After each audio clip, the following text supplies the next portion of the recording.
الهجرة هتفتح كمان شهر، أقل من شهر يعني حوالي تقريبا 23 يوم، والهجرة بتاعت أمريكا هتفتح، الهجرة العشوائية.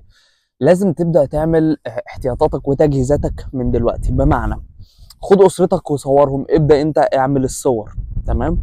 سواء هتعملها عند مصوراتي الحق انجز، ما تستناش لما الهجرة تفتح، عشان طبعا الوقت ده هيبقى زحمة وهيبقى في ضغط على المصوراتية. ده لو هتعملها عند مصوراتية. طب لو هتعملها انت من دلوقتي، ابدأ ان انت اعملها انت بنفسك من دلوقتي. شوف هتقصقصها تعملها ازاي 5 في 5. ابدأ من الآخر، جهز الصور بتاعة الهجرة. مش مشكلة انك تجهزها من دلوقتي. هما بيشترطوا اهم حاجة الصور ما تكونش اقدم من 6 شهور، والموقع بتاع الهجرة بيعرف اذا كانت اقدم من 6 شهور ولا لا.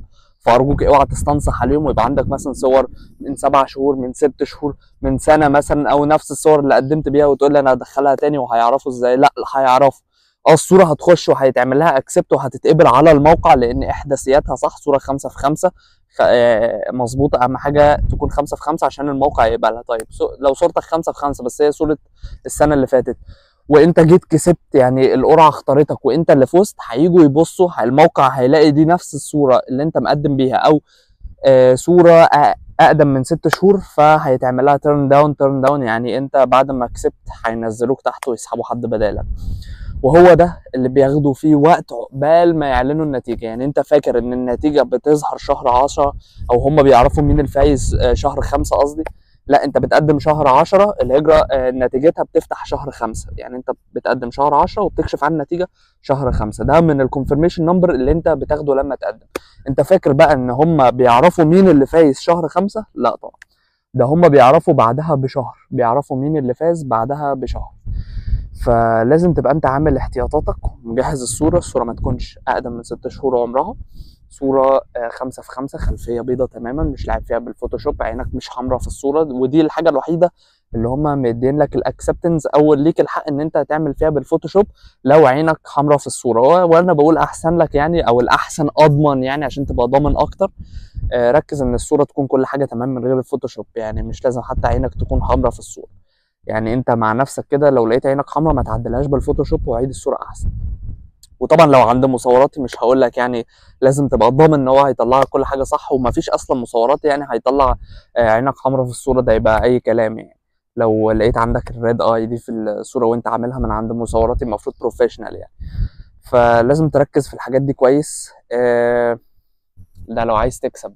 يعني ما تاخدش الموضوع، بص طالما انت عايز تكسب وعايز الموضوع فعلا يبقى اعمل كل حاجه بجد، ما تضيعش وقت، ما تعملش حاجه اي كلام، ما تكروتش، ادي لكل حاجه حقها علشان تضمن انك هتاخد حقك، او يبقى عندك يعني فرصه اعلى انك تفوز. طيب في ناس هتقول لي انا لو لسه في الدراسه وجات لي الهجره ومش عارف ايه، عادي ان انا اطلع واكمل هناك؟ عادي خلاص. انت مجرد ما جات لك الهجره، اول ما تروح هناك في خلال 3 شهور هتستلم الكونفirmation، هتستلم السوشيال سيكيورتي نمبر والجرين كارد. خلاص انت بقى زيك زي المواطن الامريكي، ليك حق تعمل كل حاجه. يعني الحاجه الوحيده اللي ما تقدرش تعملها هو الانتخابات الرئاسيه بس. يعني ما تقدرش تنتخب غير لما يبقى معاك باسبور او جنسيه بقى، جنسيه فعاليه يعني.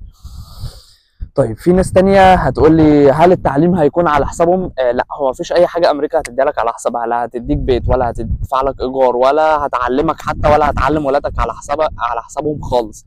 الدوله مجرد ان هي اديتك السوشيال سيكيورتي نمبر، اديتك الجرين كارد اللي هو كارت الاقامه، وخلاص على كده. هي دي اللوتري.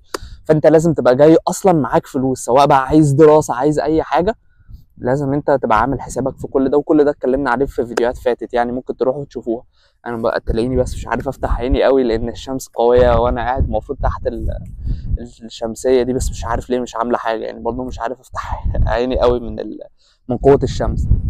فابدا دلوقتي جهز للهجره. ابدا اعمل الصور من دلوقتي. ابدا جهز كل حاجه خاصه بيك من دلوقتي. بمعنى لو معكش باسبور ابدا اعمل باسبور لو هتعمل باسبور. وانا شايف بص، هو مش لازم تقدم بباسبور.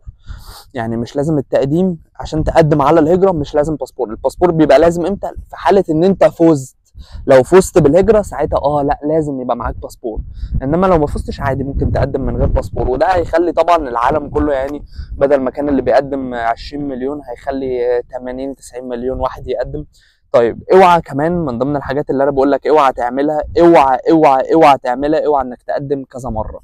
هتقول لي هغير حرف في الاسم، هبدل حرف بحرف تاني، يعني مثلا علي مره اكتبها بالاي مره اكتبها بالواي، الكلام ده، واحط صوره مختلفه. بلاش، الموضوع هيبقوا عارفين منين؟ من بقيه اسم العيله.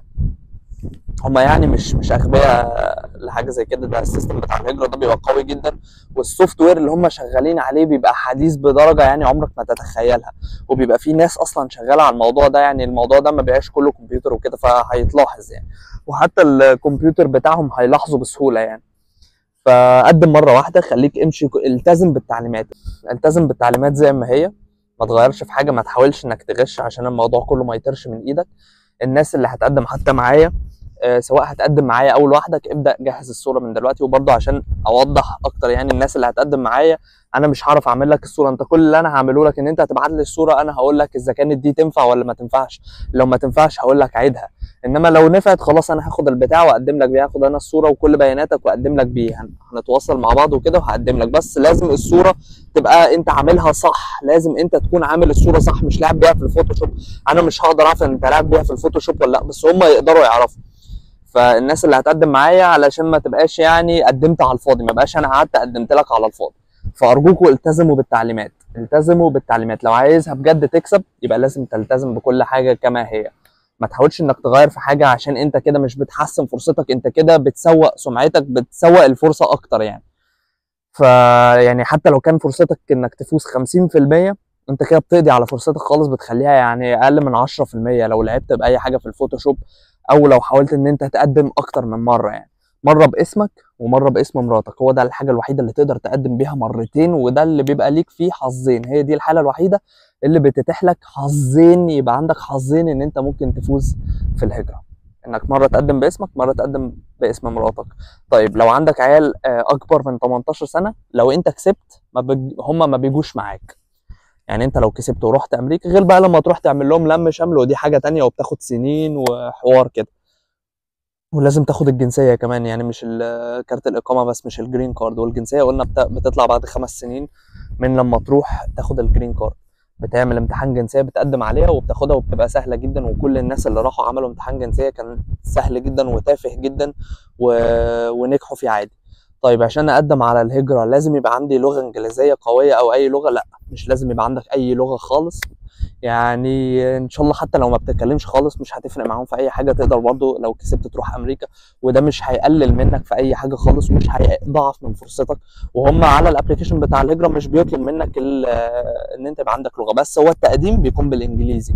ما الاقيش حد مثلا بيجي يسالني وانا ينفع اقدم بالعربي؟ لا، ما مش هتعرف تقدم، هات انا اقدم لك بس، او خلي اي حد تاني يقدم لك، مش لازم انا. بس التقديم لازم بالانجليزي، ولازم الانجليزي يبقى صح، علشان ايه؟ زي ما قلنا ما تضعفش من فرصه الفوز بتاعتك. فارجوكم خدوا بالكم يا جماعه من الحاجات دي. طيب لو ابني عنده اكتر من 18 سنه وقدم لوحده وكسب، هل احنا كاسره بنيجي معاه؟ لا، ولا انت ولا اخواته، ولا حتى لو اخواته عندهم اقل من 18 سنه هو بيروح لوحده. بس كده خلاص، عشان ابقى رديت على جميع الاسئله. قلنا على هم لا هيدوك بيت، ولا هيساعدوك في تعليم، ولا هيدفعوا لك ايجار، ولا هيعملوا لك اي، ولا هيدوروا لك هم على وظيفه، انت اللي هتدور. وسهل انك تلاقي، محدش يقلق، الدنيا هناك سهله. انا مش بقول لك الكلام ده بخوفك، انا بعرفك بس، عشان في ناس بتبقى ضحكه على ناس ولا ايه ما تفهمش، وبيبقوا قايلين لهم ان هم هيدوك بيت وهيعملوا لك مش عارف ايه. كل دي مفاهيم غلط وخاطئه، ودي ميزه بقى ان انت تكون بتتابع القناه عشان تعرف. تخيل انت لو ما بتتابعش وفاكر ان هم هيدوك بيت وهيدوك الحاجات دي كلها، ورحت لقيتهم ما ادوكش اي حاجه وكده. فلازم تبقى عامل احتياطك، واخد كل يعني التجهيزات بتاعتك، كل ما تملك لازم يبقى معاك. عندك عربيه بيعها، عندك بيت بيعه، انت في حاله الى كل مليم هتروح بيه. لان امريكا دلوقتي بقت اغلى من الاول، بس مش صعبه، مش صعبه خالص، وهتلاقي شغل، وهتلاقي بكل المرتبات اللي انت عايزها يعني. 16 و20 دولار والحاجات دي موجوده وكل ده، بس يعني انت طمعان في الاعلى فهتلاقي الاعلى، هو بس مجرد ما تدور اكتر يعني. ممكن ما تلاقيهاش من اول مره، ممكن من اول يوم تنزل تدور فيه تلاقي الشغلان اللي هو بتاعت 16 دولار في الساعه والحاجات دي. فلا، يعني ممكن تدور اكتر على شغلانه تديك اكتر. وهو ده اللي انا قلته في اعمل ايه اول يوم امريكا، ده اسم الفيديو. في فيديو اسمه اعمل ايه اول يوم امريكا، روح شوف الفيديو ده، هيفهمك حاجات كتير وهيساعدك في الحته بتاعه الوظيفه والسكن والكلام ده. انا مديك فيه يعني كل الحلول اللي ممكن حد يحتاجها يعني. بس كده كده يعني، يا رب اكون جاوبت على الاسئله كلها. وقلنا التقديم لازم يكون باللغه الانجليزيه، ايا كان بتحط البلد اللي انت منها والبلد اللي انت قاعد فيها. البلد اللي انت منها مش لازم تبقى نفس البلد اللي قاعد فيها. هما بيسألوك انت منين، هتقول لهم مثلا انا من السعودية بس انت قاعد في سوريا مثلا يعني، فهتقول لهم ان انت من السعودية، بلد الاقامة بتاعتك هتحطها سوريا، لان سوريا دي اللي هي بلد الاقامة اللي انت هتعمل فيها المقابلة. طيب انا لو من السعودية وانا مقيم في السعودية، تمام مفيش مشكلة، هتحطهم ان انت من السعودية ومقيم في السعودية ودي البلد اللي انت هتقابل فيها. ما ينفعش مثلا تقول لهم انا مقيم في السعوديه وقاعد في السعوديه وتسافر تروح مثلا الامارات، وبعد ما تكسب تبقى عايز تقابل في الامارات. انت كده بقى يعني خلاص، انت كده بتنهي نفسك، انت كده كانك مش عايزها من الاخر يعني، كانك فرصتك انت مش عايزها. فارجوكوا تلتزموا بالتعليمات. الحاجه اللي انت هتحطها لازم تبقى صح 100%. البلد اللي انت هتكتب انك قاعد فيها بلد الاقامه لازم تبقى قاعد فيها لحد شهر 5 اللي جايه، لانك لو كسبت هي دي البلد اللي انت هتطلع منها. تمام. كشف النتيجة بيبقى في شهر 5، بيبقى في شهر 5. يعني انت بتسجل بتقدم يعني في شهر 10، ولازم تحتفظ بالكونفirmation نمبر، ولازم تعرف اسم عيلتك اللي انت مقدم بيه. يعني خد بص، اول ما تقدم ويطلع لك الكونفirmation نمبر، خد الصفحة دي سكرين شوت. وهو ده اللي انا بعمله للناس اللي بتقدم معايا، انا باخد الحاجات دي سكرين شوت، وهو ده اللي انا بحتفظ بيه، وبروح انا اكشف على النتيجة واجي ابلغهم. السنة اللي فاتت انا قدمت ل3 منهم 2 فازوا، مش عشان قدموا معايا والله العظيم، لا لا، ده كل ده حظ والله، هم فازوا حظ، بدليل ان في واحد هما يعني ما اتقبلش، فهم 2 اتقبلوا، وده كان سبحان الله كانت كده يعني، واحد من السعوديه والتاني كان من مصر.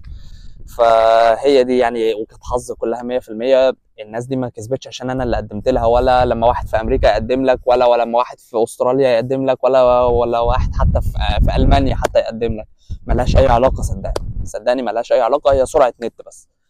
يعني هي بتعتمد على سرعه النت. ممكن انت النت عندك يكون ضعيف، مش عارف تقدم، ممكن انت تكون مش جامد في اللغه الانجليزيه مش عارف تقدم، فهو ده بتروح لحد يقدم لك بس كده.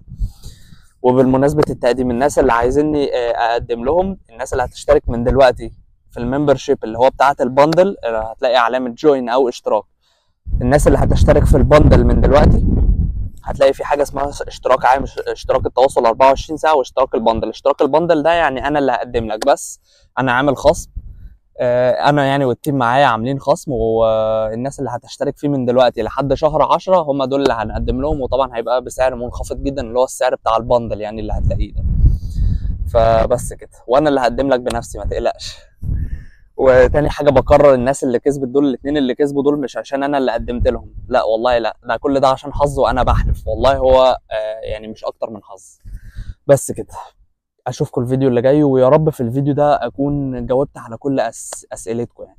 طيب ايه احسن ولايه اروحها لما اكسب الهجره مثلا؟ انا ما اعرفش، انت تشوف الولايه اللي عندك حد قاعد فيها هناك، او لو اتواصلت مثلا مع ناس على جروب الفيسبوك، تشوف مثلا العرب في امريكا، الجروبات دي بتبقى موجوده على الفيسبوك، وتشوف اي حد يستضيفك عنده، وهي دي الولايه اللي هتنزل عليها. اول 3 شهور بس لحد ما تستلم الحاجات بتاعتك، الاوراق بتاعتك، يبقى ليك حق العمل، يبقى ليك السوشيال سيكيورتي نمبر، ساعتها بقى تروح اي ولايه امريكا خلاص مفتوحه قدامك. الناس اللي هتكسب في الهجره، محدش بعد ما يستلم الجرين كارد محدش يمشي بره امريكا يقعد اكتر من 6 شهور، لان كده الجرين كارد هيسقط عليك، وكانك ما عملتش اي حاجه، وكانك ما رحتش امريكا يعني. فخدوا بالكم برضو من الموضوع ده. وقلنا كذا مره، هي دي فايده القناه، ان انا بوعيك ايه اللي ما تعملوش عشان ما تضيعش نفسك. بس كده. اشوفكم الفيديو اللي جاي. سلام. علي عمرو. ما تنسوش تعملوا لايك واشتراك في القناه، ها نسيت اقولها دي. يلا اشوفكم الفيديو اللي جاي.